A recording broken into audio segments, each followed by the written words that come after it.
पिछले भाग में आपने कुरुक्षेत्र में 5वें दिन के युद्ध के बारे में पूर्णता से जाना। अब छठे दिन का युद्ध आगे। यह एक पॉडकास्ट है, इसे आप ध्यानपूर्वक आराम से बैठकर सुनिए और अपनी कल्पना में महाभारत को साकार होते देखिए। भीष्म पर्व अध्याय 75। संजय बोले, हे राजन, रात को विश्राम करने के बाद जब वह रात बीत गई तब कौरव और पांडव पुनः युद्ध के लिए साथ साथ निकले। हे भारत, उस समय वहां आपके और पांडव पक्ष के सैनिकों में बड़ा कोलाहल मचा। कुछ लोग श्रेष्ठ रथों को जोत रहे थे, कुछ लोग हाथियों को सुसज्जित करते थे। कहीं पैदल सैनिक और घोड़े कवच बांधकर साज बाज धारण कर तैयार किए जा रहे थे। शंखों और दुंदुभियों की ध्वनि बड़े जोर जोर से हो रही थी। इन सब का सम्मिलित शब्द सब ओर गूंज उठा था। तदनंतर राजा युधिष्ठिर ने धृष्टद्युम्न से कहा। युधिष्ठिर ने कहा, हे महाबाहो, तुम शत्रुनाशक मकर व्यूह की रचना करो। हे महाराज, कुंती पुत्र युधिष्ठिर के ऐसा कहने पर रथियों में श्रेष्ठ महारथी धृष्टद्युम्न ने अपने समस्त रथियों को मकर व्यूह बनाने के लिए आज्ञा दे दी। उसके मस्तक के स्थान पर राजा द्रुपद तथा पांडुपुत्र अर्जुन खड़े हुए। महारथी नकुल और सहदेव नेत्रों के स्थान में स्थित हुए।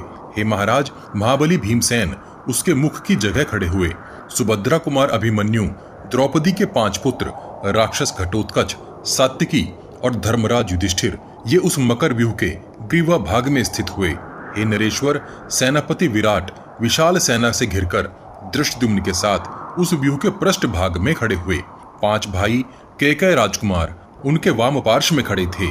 दृष्टकेतु और पराक्रमी चेकितान ये व्यूह के दाहिने भाग में स्थित होकर उसकी रक्षा करते थे।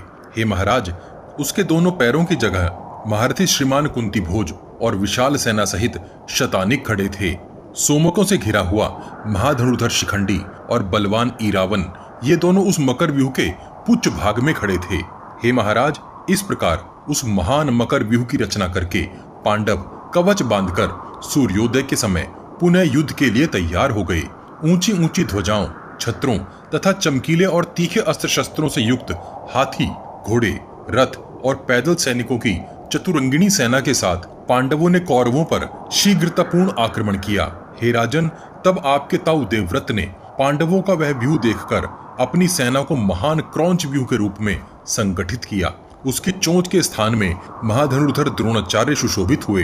हे नरेश्वर, अश्वत्थामा और कृपाचार्य नेत्रों के स्थान में खड़े हुए। काम्बोज और बाहलिक देश के उत्तम सैनिकों के साथ समस्त धनुर्धरों में श्रेष्ठ नरप्रवर कृतवर्मा व्यूह के शिरोभाग में स्थित हुए। हे आर्य, हे महाराज, राजा शूरसेन तथा आपके पुत्र दुर्योधन ये दोनों बहुत से राजाओं के साथ क्रौंच व्यूह के ग्रीवा भाग में स्थित हुए। हे नरश्रेष्ठ, मद्र, सौवीर और केकय योद्धाओं के साथ विशाल सेना से घिरे हुए प्राज्ञ ज्योतिषपुर के राजा भगदत्त उस व्यूह के वक्ष स्थल में स्थित हुए। प्रस्थलाधिपति अर्थात त्रिगर्त राज सुशर्मा कवच धारण करके अपनी सेना के साथ व्यूह के वाम पक्ष का आश्रय लेकर खड़े थे। हे भारत, तुषार, यवन, शक और चुचुप देश के सैनिक व्यूह के दाहिने पक्ष का आश्रय लेकर स्थित हुए। मारिश, शुतायु, शतायु और सोमदत्त कुमार भूरिश्रवा ये परस्पर एक दूसरे की रक्षा करते हुए व्यूह के जघन प्रदेश में स्थित हुए। हे महाराज, तत्पश्चात सूर्योदय काल में पांडवों ने कौरवों के साथ युद्ध के लिए उनकी सेना पर आक्रमण किया। फिर तो बड़ा भयंकर युद्ध प्रारंभ हुआ। रथियों की ओर हाथी और हाथियों की ओर रथी बढ़े। घुड़सवारों पर रथारोही तथा रथारोहियों पर घुड़सवार चढ़ाए। हे राजन, उस महायुद्ध में घुड़सवार योद्धा घुड़सवारों तथा रथियों पर भी चढ़ दौड़े। इसी प्रकार अश्वारोही हाथी सवारों तथा रथियों पर भी टूट पड़े।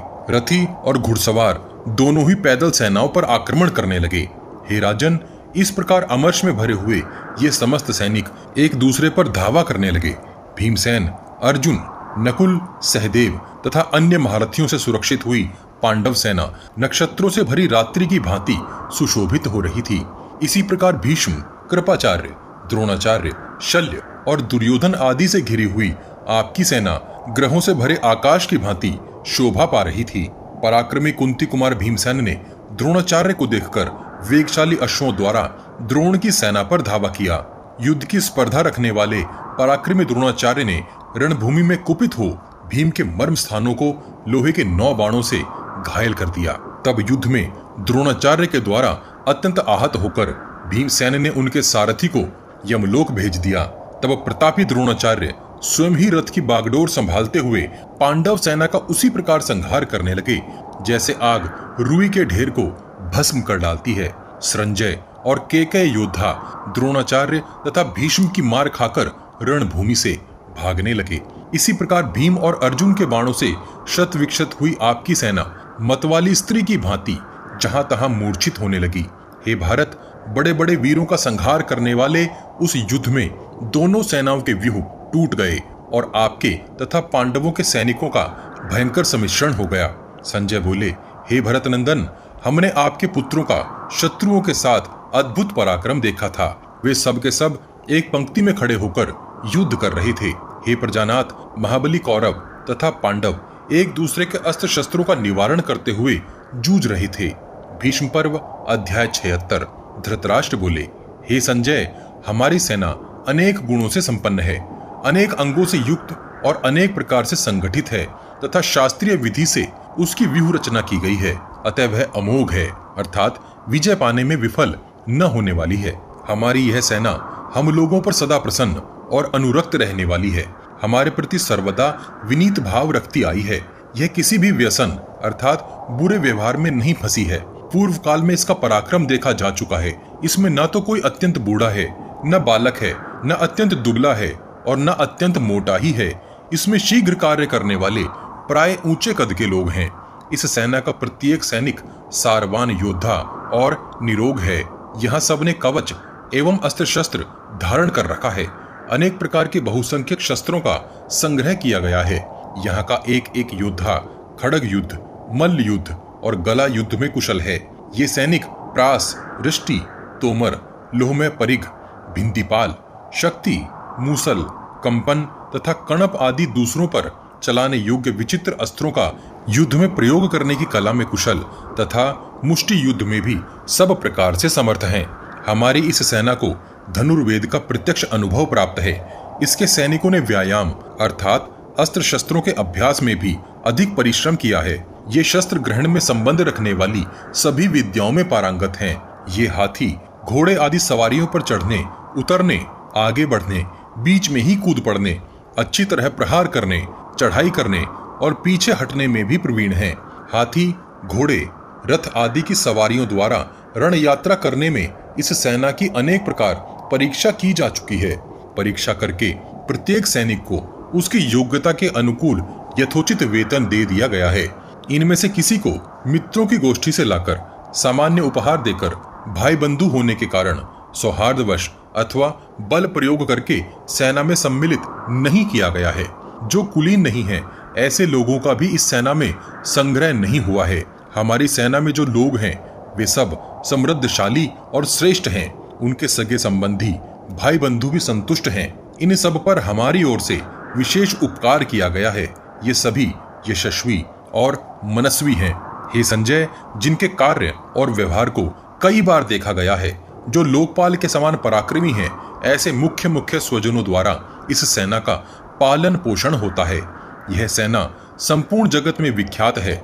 जो अपनी वीरता के लिए भूमंडल में विख्यात तथा लोक में सम्मानित हैं, ऐसे बहुत से क्षत्रिय अपनी इच्छा से ही सेना और सेवकों के साथ हमारे पास आए हैं। इनके द्वारा यह कौरव सेना सुरक्षित है।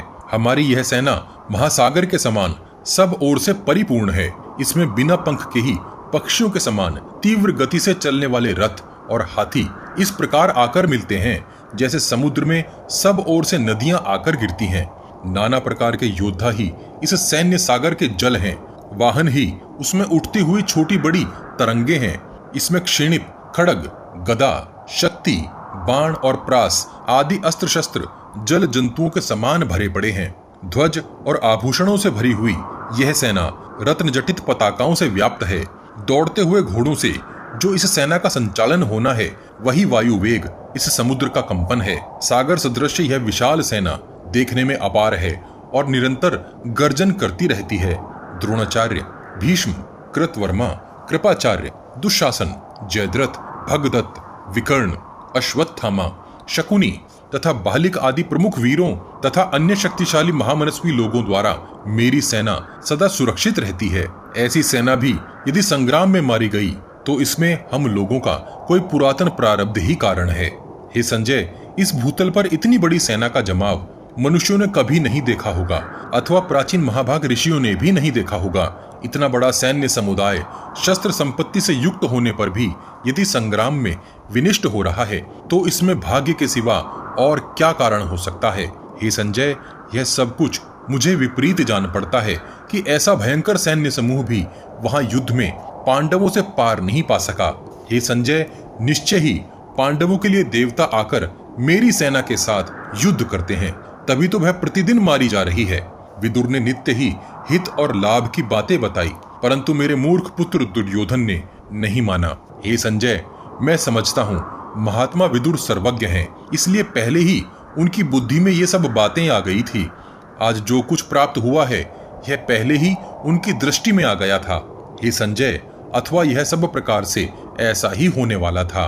विधाता ने जो पहले से रच रखा है वह उसी रूप में होता है, उसे कोई बदल नहीं सकता। भीष्म पर्व अध्याय 77। संजय बोले, हे राजन, आपने अपने ही दोष से यह संकट प्राप्त किया है। हे भरत श्रेष्ठ, जिन धर्म और अधर्म के सम्मिश्रण से उत्पन्न दोष को आप देखते हैं उन्हें दुर्योधन नहीं देख सका था। हे प्रजानाथ, आपके अपराध से ही द्यूत क्रीड़ा की घटना घटी थी तथा आपके ही दोष से आज पांडवों के साथ युद्ध आरंभ हुआ। आपने स्वयं ही जो पाप किया है उनका फल आज आप ही भोग रहे हैं। हे राजन, इहलोक अथवा परलोक में अपने किए हुए कर्म का फल अपने आप को ही भोगना पड़ता है, अतः आपको जैसे का तैसा ही प्राप्त हुआ है। हे राजन, हे नरेश्वर, इस महान संकट को पाकर भी स्थिरता पूर्वक युद्ध का यथावत वर्णन जैसा मैं बता रहा हूँ सुनिए। वीर भीमसेन ने तीखे बाणों से आपकी सेना को विदीर्ण करके दुर्योधन के सभी भाइयों पर आक्रमण किया। दुशासन, दुर्विश, दुस्सह, दुर्मद, जय, जयद्रथ, विकर्ण, चित्रसेन, सुदर्शन, चारुमित्र, सुवर्मा, दुष्कर्ण तथा कर्ण, ये तथा और भी बहुत से आपके जो महारथी पुत्र समीप खड़े थे, उन्हें कुपित देखकर महारथी भीमसेन ने समर भूमि में भीष्म के द्वारा सुरक्षित विशाल कौरव सेना में प्रवेश किया। भीमसेन को सेना के भीतर प्रविष्ट हुआ देख उन सब नरेशों ने आपस में कहा कि हम लोग भीमसेन को जीवित ही पकड़कर बंदी बना लें। ऐसा निश्चय करके उन सब भाइयों ने कुंती कुमार भीमसेन को घेर लिया। मानव प्रजा के संहार काल में सूर्य देव को बड़े बड़े क्रूर ग्रहों ने घेर रखा हो। कौरव सेना के भीतर पहुंच जाने पर पांडुनंदन भीमसेन को तनिक भी भय नहीं हुआ। उसी प्रकार जैसे देवासुर संग्राम में दानवों की सेना में घुसने पर देवराज इंद्र को भय का स्पर्श नहीं होता है। हे प्रभो, तदनंतर एकमात्र भीमसेन को तीव्र बाणों की वर्षा करते हुए सैकड़ों हजारों रथियों ने युद्ध के लिए उद्यत होकर सब ओर से घेर लिया। शूरवीर भीमसेन आपके पुत्रों की तनिक भी परवाह न करते हुए हाथी, घोड़े एवं रथ पर बैठकर युद्ध करने वाले कौरवों के मुख्य मुख्य योद्धाओं को समर भूमि में मारने लगे। हे राजन, उन्हें पकड़ने की इच्छा वाले क्षत्रियों के उस निश्चय को जानकर महामना भीमसेन ने वहां उन सब के वध का विचार कर लिया। तदनंतर पांडुनंदन भीमसेन हाथ में गदा ले रथ को त्याग कर उस विशाल सेना में घूमकर उस महासागर तुल्य सैन्य समुदाय का विनाश करने लगे। भीमसेन की गदा के आघात से बड़े बड़े विशालकाय गजराजों के कुंभस्थल फट गए, पृष्ठभाग विदीर्ण हो गए तथा उनका एक एक अंग छिन्न भिन्न हो गया और उसी अवस्था में वे सवारों सहित धराशाही हो गए, मानो पर्वत ढह गए हों। हे भारत, उन्होंने उस रण क्षेत्र में सैकड़ों रथों को उनके सवारों सहित तिल तिल करके तोड़ डाला। घोड़ों एवं घुड़सवारों तथा पैदलों का भी विनाश कर डाला। हे राजन, उस युद्ध में हम लोगों ने भीमसेन का अद्भुत पराक्रम देखा। जैसे प्रलय काल में यमराज हाथ में दंड लिए समस्त प्रजा का संहार करते हैं, उसी प्रकार वे अकेले आपके बहुसंख्यक योद्धाओं के साथ युद्ध कर रहे थे। भीमसेन के कौरव सेना में प्रवेश करने पर द्रुपद कुमार धृष्टद्युम्न भी द्रोणाचार्य को छोड़कर बड़े वेग से उस स्थान पर गए जहां शकुनी युद्ध कर रहा था। वहां आपकी विशाल सेना को आगे बढ़ने से रोककर नरश्रेष्ठ धृष्टद्युम्न युद्ध स्थल में भीमसेन के अकेले रथ के पास जा पहुंचे। हे महाराज, भीमसेन के सारथी विशोक को समर भूमि में अकेला खड़ा देख धृष्टद्युम्न मन ही मन दुखी हुए मूर्छित से हुए जा रहे थे। वे लंबी सांस खींचते और आंसू बहाते हुए गदगद कंठ से पूछने लगे, हे विशोक, मेरे प्राणों से भी अधिक प्यारे भीमसेन कहाँ हैं? इतना कहते कहते वे बहुत दुखी हो गए। तब विशोक ने हाथ जोड़कर धृष्टद्युम्न से कहा, हे प्रभो, पराक्रमी और बलवान पांडुनंदन मुझे यहीं खड़ा करके कौरवों के इस सैन्य सागर में अकेले घुस गए हैं। जाते समय पुरुष सिंह भीमसेन ने मुझसे प्रेम पूर्वक यह बात कही थी, सूत, तुम 2 घड़ी तक इन घोड़ों को रोककर यहीं मेरी प्रतीक्षा करो, जब तक कि ये लोग मेरा वध करने के लिए उद्यत हैं, इन्हें अभी मार न डालूं। तदनंतर गदा हाथ में लिए महाबली भीमसेन को धावा करते देख समस्त सैनिकों के रोंगटे खड़े हो गए। हे राजन, उस भयंकर एवं तुमुल युद्ध में भीमसेन ने इस महाव्यूह का भेदन करके इसके भीतर प्रवेश किया है।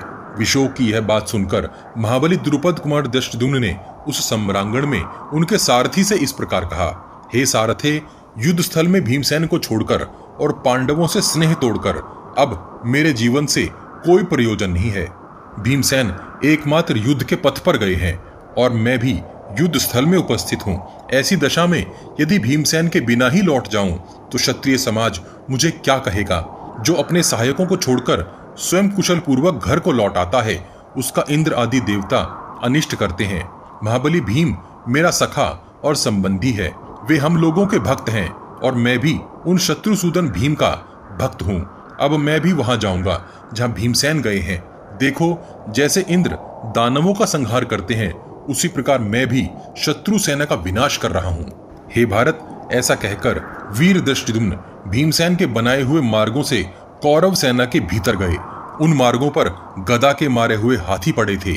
उस समय कुछ दूर जाकर धृष्टद्युम्न ने शत्रु सेना को दग्ध करते हुए भीमसेन को देखा। जैसे आंधी वृक्षों को बलपूर्वक तोड़ देती या उखाड़ डालती है, उसी प्रकार भीमसेन भी रणभूमि में शत्रुओं का संहार कर रहे थे। सम्रांगण में भीमसेन के मारे हुए रथी, घुड़सवार, पैदल और सवारों सहित हाथी बड़े जोर से आर्तनाद कर रहे थे। हे आर्य, विचित्र कीर्ति से युद्ध करने वाले विद्वान भीमसेन के द्वारा मारी जाती हुई आपकी सेना में हाहाकार मच गया।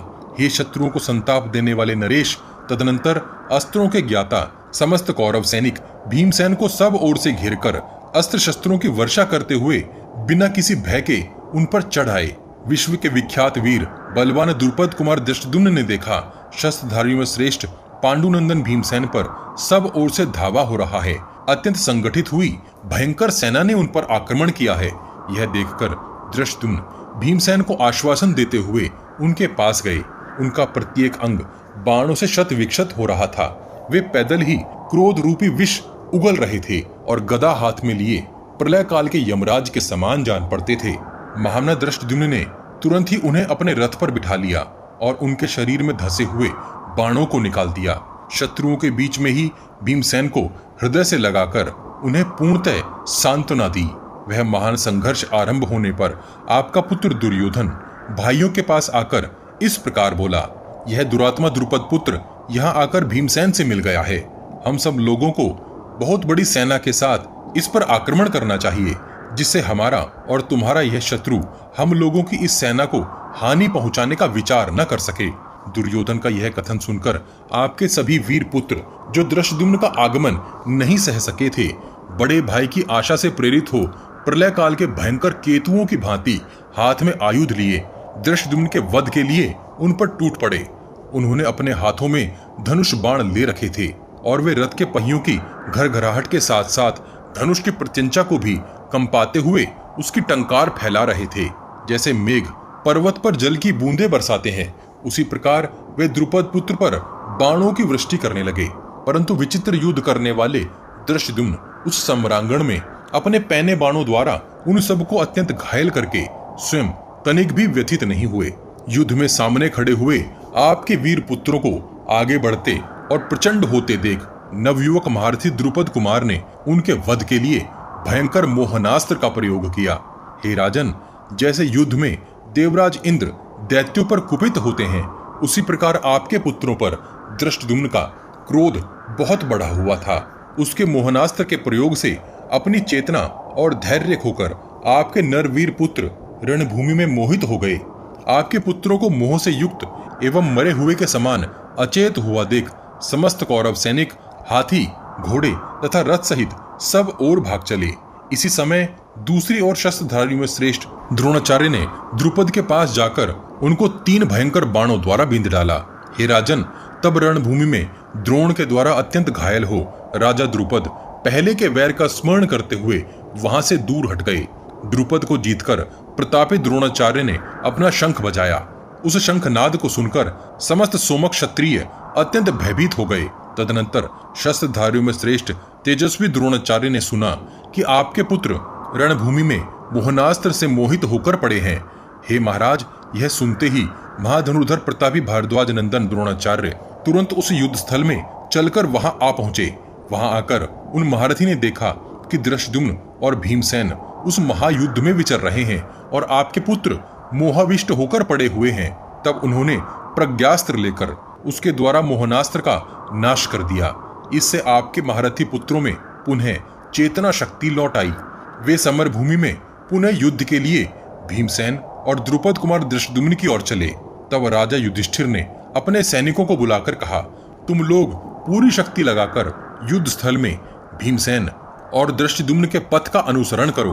अभिमन्यु आदि 12 वीर महारथी कवच आदि से सुसज्जित हो भीमसेन और धृष्टद्युम्न का समाचार प्राप्त करें। मेरा मन उनके विषय में निश्चिंत नहीं हो रहा है।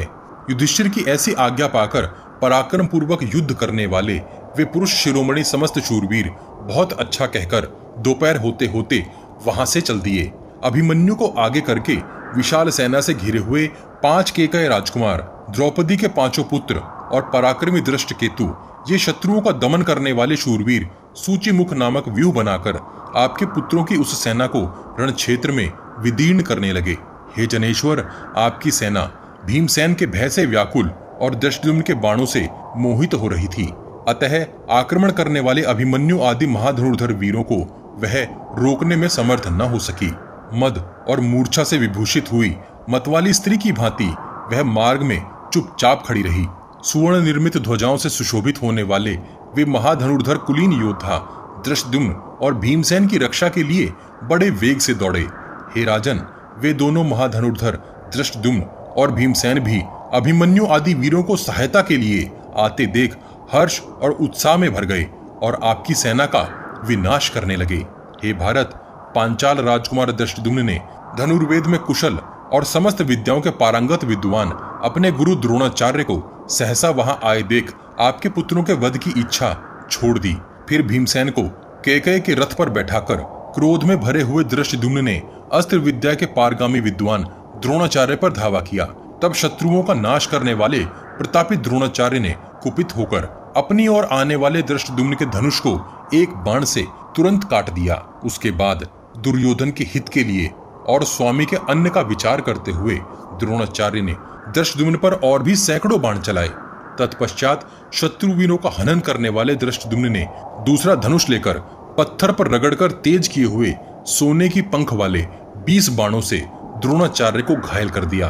तब शत्रुसूदन द्रोण ने पुनः धृष्टद्युम्न का धनुष काट दिया और 4 उत्तम सहायकों द्वारा उनके चारों घोड़ों को तुरंत ही यमलोक को भेज दिया। हे भारत, फिर एक भल्ल के द्वारा उनके सारथी को भी मृत्यु के हवाले कर दिया। घोड़ों और सारथी के मारे जाने पर महारथी महाबाहु धृष्टद्युम्न तुरंत उस रथ से कूद पड़े और अभिमन्यु के विशाल रथ पर आरूढ़ हो गए। तदनंतर भीमसेन और धृष्टद्युम्न के देखते देखते रथ, हाथी और घुड़सवारों सहित सारी पांडव सेना कांपने लगी। अमित तेजस्वी आचार्य द्रोण के द्वारा अपनी सेना का व्यूह भंग हुआ देख वे संपूर्ण महारथी प्रयत्न करने पर भी उसे रोकने में सफल न हो सके। द्रोणाचार्य के पैने बाणों से पीड़ित हुई वह सेना विक्षुब्ध महासागर के समान वहीं चक्कर काटने लगी। द्रोणाचार्य को अत्यंत कुपित होकर शत्रु सेना पर टूटते और पांडव सेना को भागते देख आपके सैनिकों को बड़ा हर्ष हुआ। हे भारत, आपके सभी योद्धा सब ओर से द्रोणाचार्य को साधुवाद देने लगे। भीष्म पर्व अध्याय 78। संजय बोले, हे महाराज, तदनंतर मोहनास्त्र के मोह से जगने पर राजा दुर्योधन ने युद्ध भूमि में पीछे न हटने वाले भीमसेन को पुनः बाणों की वर्षा से रोक दिया। फिर आपके सभी महारथी पुत्र समर भूमि में एकत्र होकर प्रयत्न पूर्वक भीमसेन के साथ युद्ध करने लगे। महाबाहु भीमसेन भी समर भूमि में पुनः अपने रथ पर सवार हो उधर ही चल दिए जिस मार्ग से आपका पुत्र दुर्योधन गया था। उन्होंने युद्ध स्थल में मृत्यु की प्राप्ति कराने वाले महान वेगशाली सुदृढ़ धनुष को लेकर उस पर प्रतिज्ञा चढ़ाई और अनेक बाणों द्वारा आपके पुत्र को घायल कर दिया। तब राजा दुर्योधन ने महाबली भीमसेन के मर्म स्थलों में अत्यंत तीखे नाराज से गहरी चोट पहुंचाई। आपके धनुर्धर पुत्र के द्वारा चलाए हुए बाण से अत्यंत पीड़ित हो महाधनुर्धर भीमसेन ने क्रोध से लाल आंखें करके वेग पूर्वक धनुष को खींचा और 3 बाणों से दुर्योधन की दोनों भुजाओं तथा छाती में चोट पहुंचाई।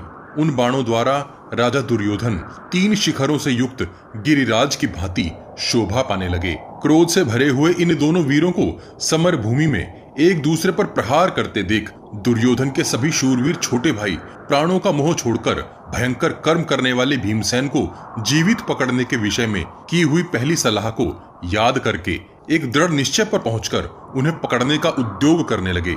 हे महाराज, उन्हें युद्ध में आक्रमण करते देख जैसे हाथी अपने विपक्षी हाथियों की ओर दौड़ता है, उसी प्रकार महाबली भीमसेन उनकी अगवानी के लिए आगे बढ़े। हे नरेश्वर, महायशस्वी और तेजस्वी भीमसेन अत्यंत क्रोध में भरे हुए थे। उन्होंने आपके पुत्र चित्रसेन पर एक नाराज के द्वारा प्रहार किया। हे भारत, इसी प्रकार रणभूमि में सोने के पंख वाले अत्यंत तीखे और बहुसंख्यक बाणों द्वारा उन्होंने आपके अन्य पुत्रों को भी पीड़ित किया। हे महाराज, तत्पश्चात अपनी सेनाओं को सब ओर से समर भूमि में स्थापित करके भीमसेन के पद चिन्हों पर चलने वाले उन अभिमन्यु आदि 12 महारथियों ने, जिन्हें महाराज युधिष्ठिर ने भेजा था, आपके महाबली पुत्रों पर धावा किया। वे सब के सब रथ पर बैठे हुए शूरवीर, सूर्य और अग्नि के समान तेजस्वी, महाधनुर्धर, उत्तम शोभा से प्रकाशमान, सुवर्ण में मुकुट से जगमग प्रतीत होने वाले और अत्यंत कांतिमान थे। उस महासमर में उन्हें आते देख आपके महाबली पुत्र भीमसेन को छोड़कर वहां से दूर हट गए, परंतु वे जीवित लौट गए। यह बात भीमसेन से नहीं सही गई। उन्होंने पुनः आपके उन सब पुत्रों का पीछा करके उन्हें अपने बाणों से पीड़ित कर डाला। इधर समर भूमि में अभिमन्यु को भीमसेन तथा दृष्टिद्युम्न से मिला हुआ देख आपकी सेना के दुर्योधन आदि महारथी हाथों में धनुष ले अत्यंत वेगशाली अश्वों द्वारा वहां आ पहुंचे, जहां वे 12 पांडव क्षत्रिय महारथी विद्यमान थे। हे महाराज, हे भरत नंदन, तब अपराह्न काल में आपके और पांडव पक्ष के अत्यंत बलवान योद्धाओं में बड़ा भारी युद्ध आरंभ हुआ। अभिमन्यु ने उस महायुद्ध में विकर्ण के अश्वों को मारकर स्वयं विकर्ण को भी 25 बाणों से घायल कर दिया। हे भरतवंशी नरेश, घोड़ों के मारे जाने पर महारथी विकर्ण अपना रथ छोड़कर चित्रसेन के रथ पर जा बैठा। हे भरत नंदन, अभिमन्यु ने एक रथ पर बैठे हुए उन दोनों वंशवर्धक भ्राताओं को अपने बाणों के जाल से आच्छादित कर दिया। चित्रसेन और विकर्ण ने भी लोहे के 5 बाणों से अभिमन्यु को बींध डाला। उस आघात से अर्जुन कुमार अभिमन्यु तनिक भी विचलित नहीं हुआ, वह मेरु पर्वत की भांति अडिग खड़ा रहा। हे आर्य, दुशासन ने अकेले ही समर भूमि में 5 केकय राजकुमारों के साथ युद्ध किया। वह एक अद्भुत सी बात हुई। हे प्रजानाथ, युद्ध में कुपित हुए द्रौपदी के 5 पुत्रों ने विषधर सर्प के समान आकार वाले भयंकर बाणों द्वारा आपके पुत्र दुर्योधन को आगे बढ़ने से रोक दिया। हे राजन, तब आपके दुर्धर्ष पुत्र ने भी तीखे सायकों द्वारा रणभूमि में द्रौपदी के 5 पुत्रों पर पृथक पृथक प्रहार किया। फिर उनके द्वारा भी अत्यंत घायल किए जाने पर आपका पुत्र रक्त से नहा उठा और गेरू आदि धातुओं से मिश्रित झरनों के जल से युक्त पर्वत की भांति शोभा पाने लगा। हे राजन, तदनंतर बलवान भीष्म भी रणभूमि में पांडव सेना को उसी प्रकार खदेड़ने लगे जैसे चरवाहा पशुओं को हाँकता है। हे प्रजानाथ, तदनंतर शत्रुओं का संहार करते हुए अर्जुन के गांडीव धनुष का घोष सेना के दक्षिण भाग से प्रकट हुआ। हे भारत, वहां समर में कौरवों और पांडवों की सेनाओं में चारों ओर कबंध उठने लगे। वह सेना एक समुद्र के समान थी, रक्त ही वहां जल के समान था। बाणों की भंवर उठती थी, हाथी द्वीप के समान जान पड़ते थे और घोड़े तरंग की शोभा धारण करते थे। रथ रूपी नौकाओं के द्वारा वे नरश्रेष्ठ वीर उस सैन्य सागर को पार करते थे। वहां सैकड़ों और हजारों नरश्रेष्ठ धरती पर पड़े दिखाई देते थे। उनमें से कितनों के हाथ कट गए थे, कितने ही कवचहीन हो रहे थे और बहुतों के शरीर छिन्न भिन्न हो गए थे। हे भरत श्रेष्ठ, मरकर गिरे हुए मतवाले हाथी खून से लथपथ हो रहे थे। उनसे ढकी हुई वहां की भूमि पर्वतों से व्याप्त सी जान पड़ती थी। संजय बोले, हे भारत, हमने वहां आपके और पांडवों के सैनिकों का अद्भुत उत्साह देखा। वहां ऐसा कोई पुरुष नहीं था जो युद्ध न चाहता हो। इस प्रकार महान यश की अभिलाषा रखते और युद्ध में विजय चाहते हुए आपके वीर सैनिक पांडवों के साथ युद्ध करते थे। भीष्म पर्व अध्याय 79। संजय बोले, हे महाराज, तदनंतर जब सूर्य देव पर संध्या की लाली छाने लगी, उस समय संग्राम के लिए उत्साह रखने वाले राजा दुर्योधन ने भीमसेन को मार डालने की इच्छा से उन पर धावा किया।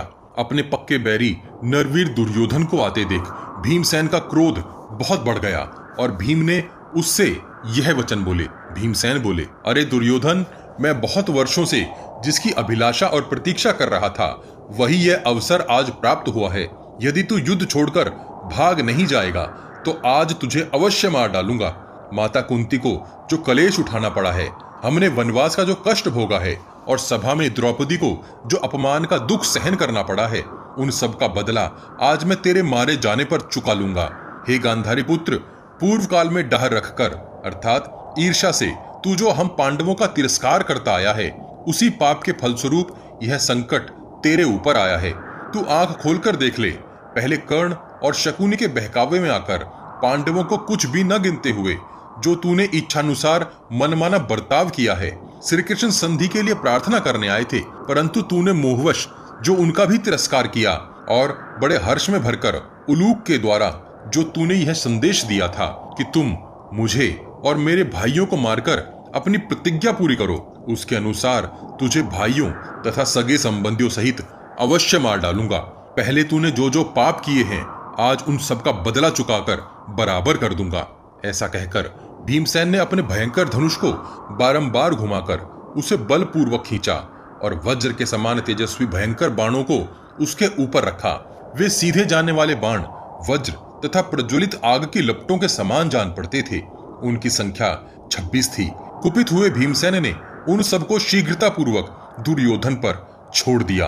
तत्पश्चात भीमसेन ने 2 बाणों से दुर्योधन का धनुष काट दिया, 2 से उसके सारथी को पीड़ित किया और 4 बाणों से उसके वेगशाली अश्वों को यमलोक भेज दिया। हे नरश्रेष्ठ, फिर शत्रुमर्दन भीम ने धनुष को अच्छी तरह खींचकर छोड़े हुए 2 बाणों द्वारा समर भूमि में राजा दुर्योधन के छत्र को काट दिया। इसके बाद अपनी प्रभा से प्रकाशित होने वाले उसके उत्तम ध्वज को 6 बाणों से खंडित कर दिया। आपके पुत्र के देखते देखते उस ध्वज को काटकर भीमसेन उच्च स्वर से सिंहनाद करने लगे। दुर्योधन के नाना रत्न विभूषित रथ से वह शोभाशाली ध्वज सहसा कटकर पृथ्वी पर गिर पड़ा, मानो मेघों की घटा से भूमि पर बिजली गिरी हो। कुरुराज दुर्योधन के उस सूर्य के समान प्रज्वलित नाग चिन्हित मणिमय सुंदर ध्वज को कटकर गिरते समय समस्त राजाओं ने देखा। इसके बाद महारथी भीम ने मुस्कुराते हुए से रणभूमि में वीरवर दुर्योधन को 10 बाणों से उसी तरह घायल किया जैसे महावत अंकुशों से महान गजराज को पीड़ा देता है। तदनंतर रथियों में श्रेष्ठ सिंधुराज जयद्रथ ने कुछ सत्य पुरुषों के साथ आकर दुर्योधन के पृष्ठभाग की रक्षा का कार्य संभाला। हे राजन, इसी प्रकार रथियों में श्रेष्ठ कृपाचार्य ने अमर्ष में भरे हुए अमित तेजस्वी कुलवंचित दुर्योधन को अपने रथ पर चढ़ा लिया। हे नरेश्वर, भीमसेन ने उस युद्ध में दुर्योधन को बहुत घायल कर दिया था, अतः उस समय वह व्यथा से व्याकुल होकर रथ के पिछले भाग में जा बैठा। तत्पश्चात जयद्रथ ने भीमसेन को जीतने की इच्छा रखकर कई हजार रथों के द्वारा उन्हें घेर लिया और उनकी संपूर्ण दिशाओं को अवरुद्ध कर दिया। हे महाराज, इसी समय दृष्टकेतु, पराक्रमी अभिमन्यु, 5 केकय राजकुमार और द्रौपदी के 5 पुत्र आपके पुत्रों के साथ युद्ध करने लगे। उस युद्ध में चित्रसेन, सुचित्र, चित्रांग, चित्रदर्शन, चारुचित्र, सुचारु, नंद और उपनंद, इन 8 यशस्वी सुकुमार एवं महाधनुधर वीरों ने अभिमन्यु के रथ को चारों ओर से घेर लिया। उस समय महामना अभिमन्यु ने तुरंत ही झुकी हुई गांठ वाले 5-5 तीखे बाणों द्वारा प्रत्येक को बींध डाला। वे सभी बाण विचित्र धनुष द्वारा छोड़े गए थे और सब के सब वज्र एवं मृत्यु के तुल्य भयंकर थे। उन बाणों के आघात को आपके पुत्र सहन न कर सके। उन सब ने मिलकर रथियों में श्रेष्ठ सुभद्रा कुमार अभिमन्यु पर तीखे बाणों की वर्षा आरंभ की, मानो बादल मेरुगिरी पर जल की वर्षा कर रहे हों। हे महाराज, अभिमन्यु अस्त्र विद्या का ज्ञाता और युद्ध में उन्मत्त होकर लड़ने वाला है। उसने समर भूमि में बाणों से पीड़ित होने पर भी आपके सैनिकों में कभी उत्पन्न कर दी, ठीक उसी तरह जैसे देवासुर संग्राम में वज्रधारी इंद्र ने बड़े बड़े असुरों को अपने भय से पीड़ित कर दिया था। हे भारत, तदनंतर रथियों में श्रेष्ठ पराक्रमी अभिमन्यु ने विकर्ण के ऊपर सर्प के समान आकार वाले 14 भयंकर भल्ल चलाए और उनके द्वारा विकर्ण के रथ से ध्वज, सारथी और अश्वों को मार गिराया। उस समय वह युद्ध में नृत्य सा कर रहा था। तत्पश्चात उस महाबली वीर ने अत्यंत कुपित हो सान पर चढ़ाकर तेज किए हुए अप्रतिहत धार वाले दूसरे पानीदार बाण विकर्ण पर चलाए। उन बाणों के पुच्छ भाग में मोर के पंख लगे हुए थे।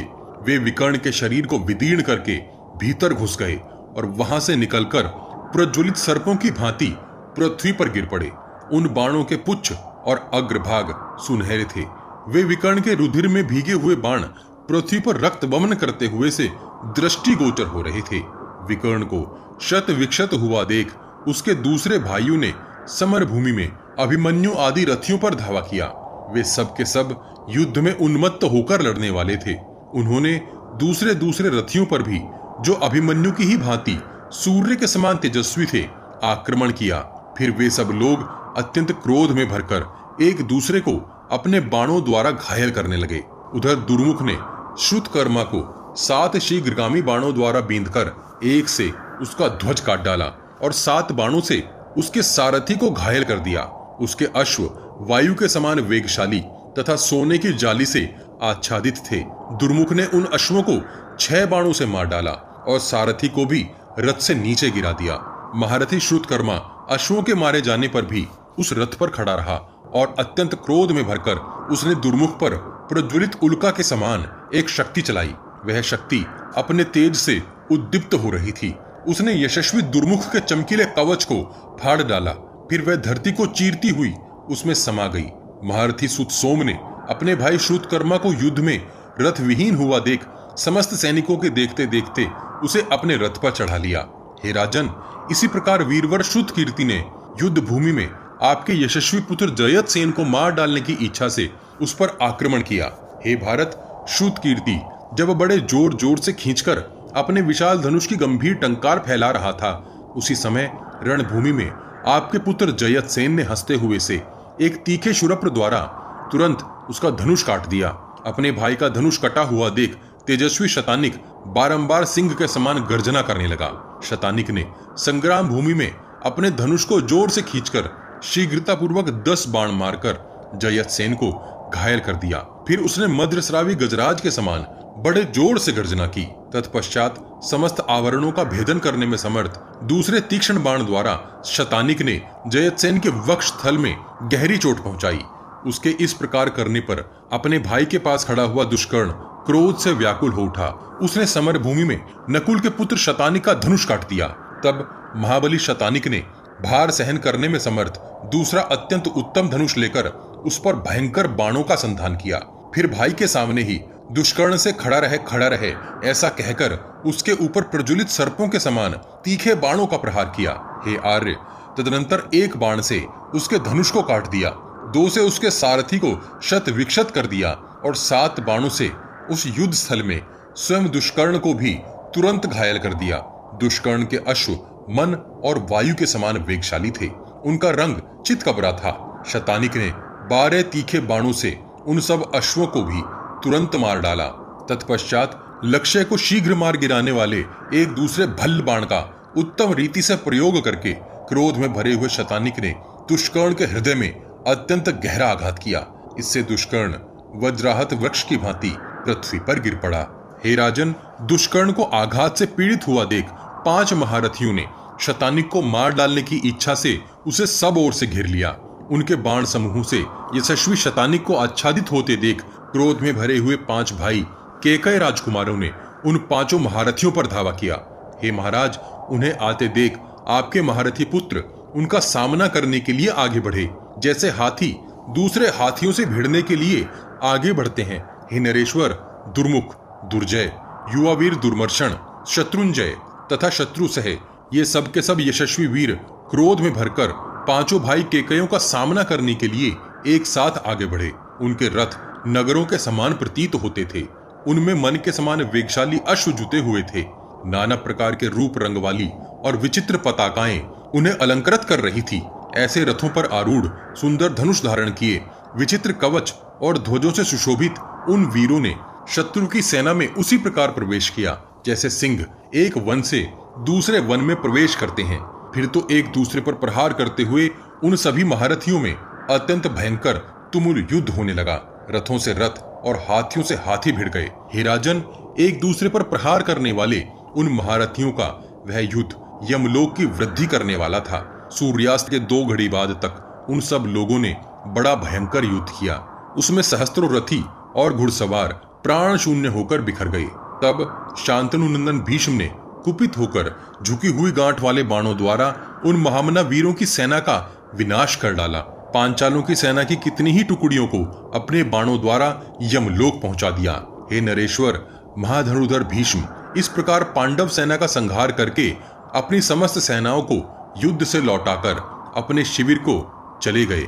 इसी प्रकार धृष्टद्युम्न और भीमसेन, इन दोनों वीरों ने झुकी हुई गांठ वाले बाणों द्वारा कौरव सेना का विनाश कर डाला। धर्मराज युधिष्ठिर ने धृष्टद्युम्न और भीमसेन दोनों से मिलकर उनका मस्तक सूंघा और बड़े हर्ष के साथ अपने शिविर को प्रस्थान किया। अर्जुन और श्री कृष्ण भी कौरव सेना को बाणों द्वारा मारकर तथा रणभूमि से भगाकर शिविर को ही चल दिए। भीष्म पर्व का अध्याय 78 और 79 यहीं समाप्त होता है। अगले भाग में जानेंगे कि कुरुक्षेत्र का 7वें दिन का युद्ध किस प्रकार प्रारंभ हुआ।